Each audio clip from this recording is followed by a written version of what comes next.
Hey guys, Crowbar Zero, and today we're going to talk about Chain Lightning. And so, to get into it, this is a very late game choice out of all the ultimate weapons. Uh, Probably closer to when you're, getting to the point where upgrades to smart missiles to Spotlight are getting incredibly expensive, and I'm talking about like you know, 700 stones just to kind of get an upgrade kind of level of like this is kind of how late games this should go.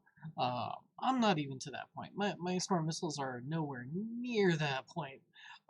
Just to kind of show you right now where mine's at. Like I think that it cost me maybe like 600 or something for the next upgrade. Maybe it's like 500 stones. So I'm not even close to the point where I really should be purchasing it, but I got it way before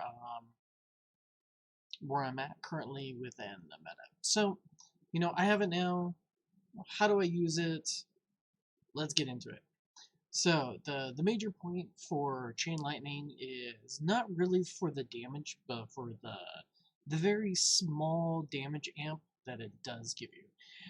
It's a status effect called Shock, and it only raises your damage to enemies that are shocked, which you have to apply the shock first, by 1.66 times. Once you max out that lab.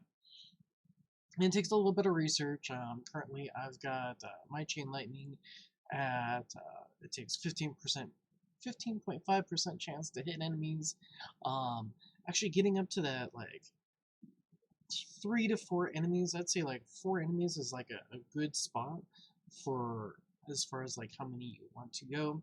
Obviously, if you expand that off to 5 and you raise all these chances a lot higher, you're going to be able to shock enemies much sooner.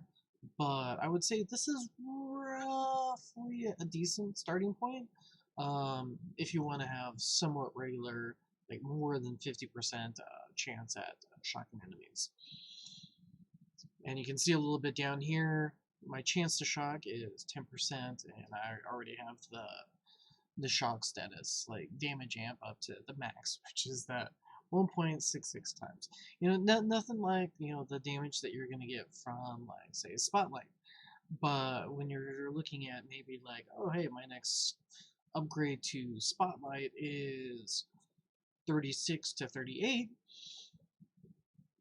actually having something that gives you an extra 60% damage is like, okay, this is not bad. And I'm just throwing numbers out there just as like an example. But hopefully that drives home the point. Let's see. So the big thing is, like right now, I am showing like an early run. I'm not knocking back enemies, too much. But once it gets to the point where the enemies can take a little bit of a few hits, that's where it's really going to start to shine. That's when the status effect is really going to start spreading amongst enemies, and you're going to get that shock that's spreading like you want.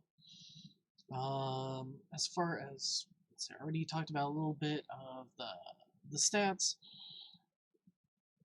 As far as distancing, I put a little thing in there, the quote ritual circle on Discord. There's I think it might have actually started with this group, but which I'm a part of. But a few people decided to take up the mantle of trying to represent various ultimate weapons that need rework. Personally, I absolutely love Chain Lightning. It looks absolutely beautiful, like the best looking ultimate weapon that I think that we have to date. Uh, so I'm all for buffing this thing, and so there's little abbreviations, and I guess for Chain Lightning, it is cultist, like CLTIST. So as far as like the strategy that the chain lightning discs or cultists are spreading is called the ritual circle.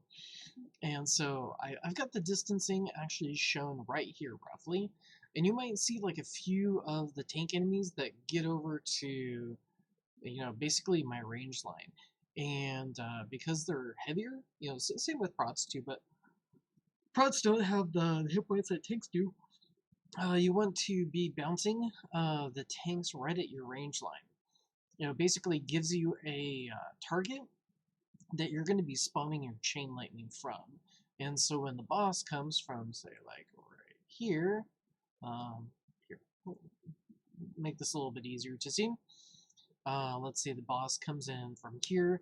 You've got these tanks that are all around your range circle, your ritual circle, and they'll be spawning off the chain lightning that will hit the boss and inflict the shock status. And then as far as like the distancing, that's actually fairly variable. And I'll go into here why. So, initial run, you're going to probably want your range. So here, let's pull this up. So right now my range is at 94. You're going to want to add roughly about 20 to that. So right now, as you can see, my range, I've added 20 to that. That's basically enough so that those tanks can come in and they can bounce along the line.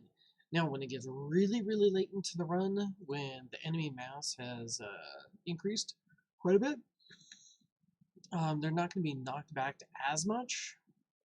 And so later in the run, I would probably knock this down to about 110 or so. But that's, much later in the run. If you're doing like shorter runs, I'd say just keep it at that, 20 extra meters beyond your additional range.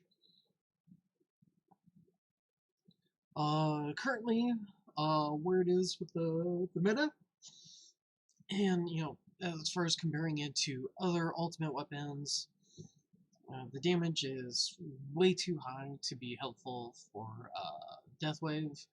So Deathwave, you're getting so much more damage overall and so much easier with Chain Lightning than Deathwave. Trying to get the shock status to help Deathwave get more coins, that's going to be extremely difficult. It's going to be so easy to put a few, upgrades into Chain Lightning, and it will just so far outpace the damage for Deathwave that it's really not going to be useful as far as trying to extend out your, how far can you Deathwave in a particular run. And then on the other side, its damage is way too low to actually be effective in killing mobs. So overall, like if you look at like the, we'll say like smart missiles versus chain lightning. Smart missiles has a cooldown. It's good for like sending off that big nuke at the end of the run and taking out a bunch of the enemies for that round, or even doing fairly heavy damage to bosses. Whereas Chain Lightning, you're looking at more of like a consistency kind of style of damage. You're going to get it, I'm fairly low tier right now, and I still see the Chain Lightnings going off. I even shocked a boss just now.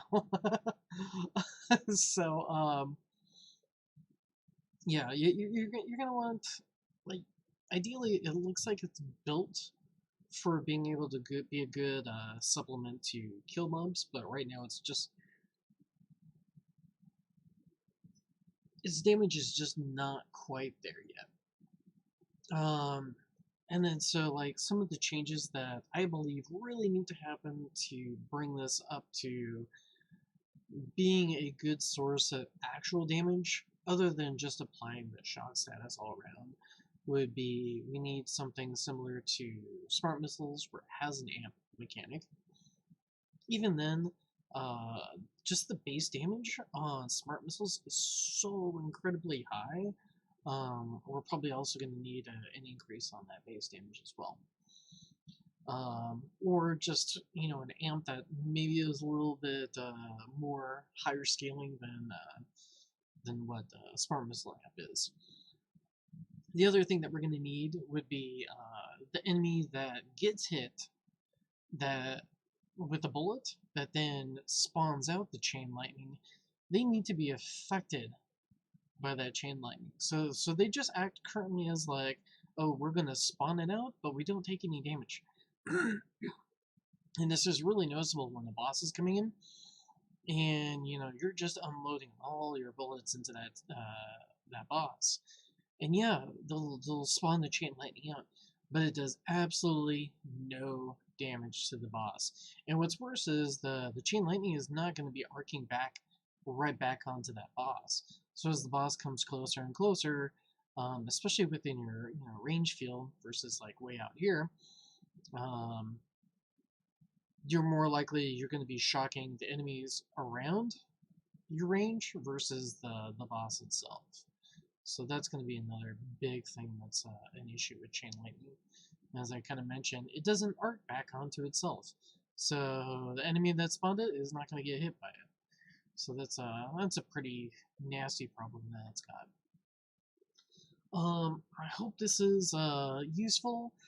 This is probably the second to the very last ultimate weapon that currently in version is it 20.2 or something like that, that I would actually recommend getting. I hope you guys found that useful, and I will catch you later.